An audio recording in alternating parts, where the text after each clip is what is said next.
Hi again, and welcome to 66 Books, 66 short podcasts which take a brief look at the 66 books of our Bible. And you've reached the book of Obadiah, the book of the righteous judgment of God.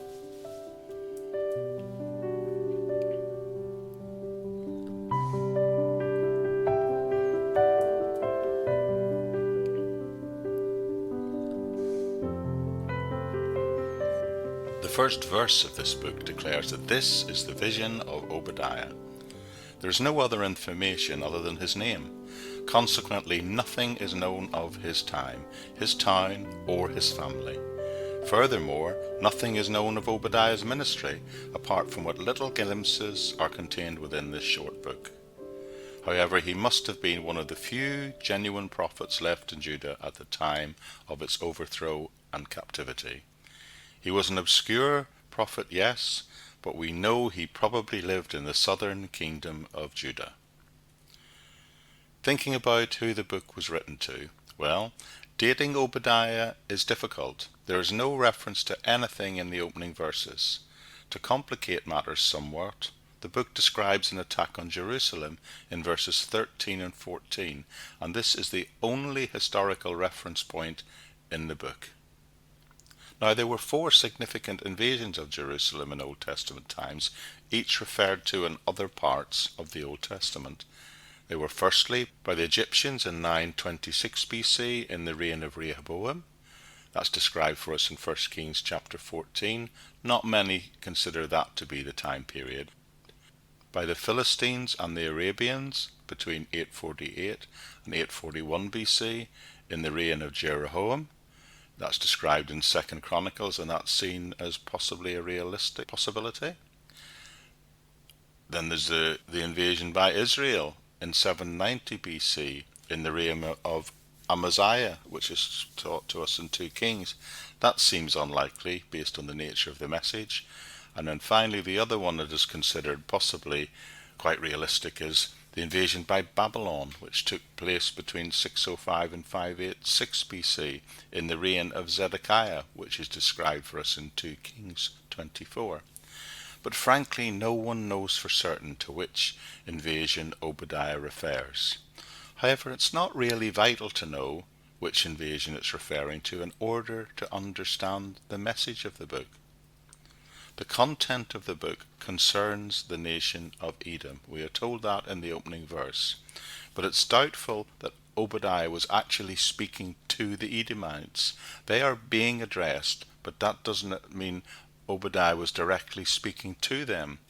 Obadiah is rather speaking to Israel about the Edomites, more specifically about the southern kingdom and about Edom.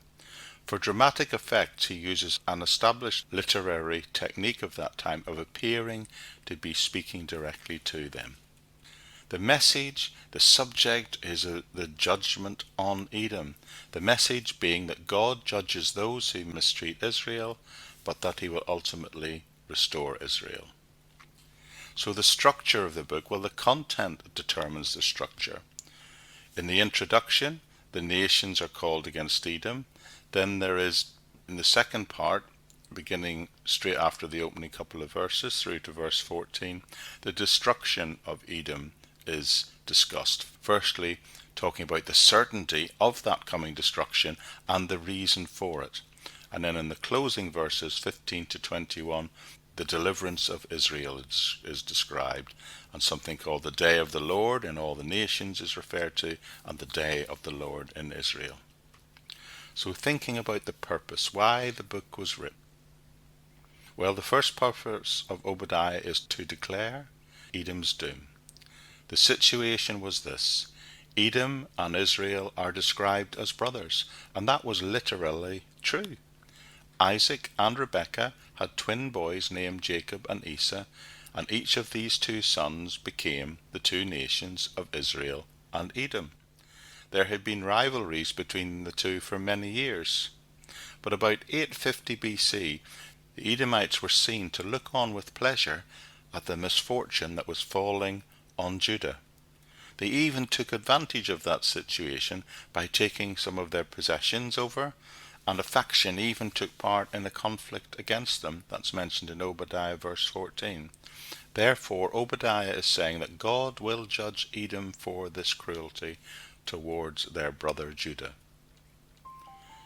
The second purpose of Obadiah is to declare Israel's eventual deliverance. The closing verse deals with the day of the Lord. In verse 15 and 16, he says all the nations will be judged, but then he says in verse 17 that on Mount Zion there shall be a great deliverance. The house of Jacob shall possess their possessions. In a word, God's justice will ultimately prevail in this matter.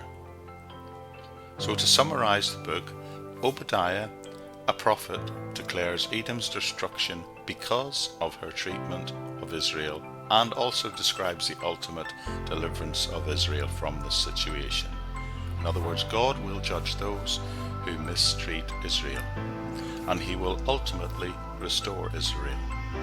As Obadiah predicted, the nation Edom was subsequently destroyed and its land devastated by enemy invasions, and these events are actually recorded for us in the opening verses of the last book of the Old Testament, which is Malachi, which of course we look at later in this series.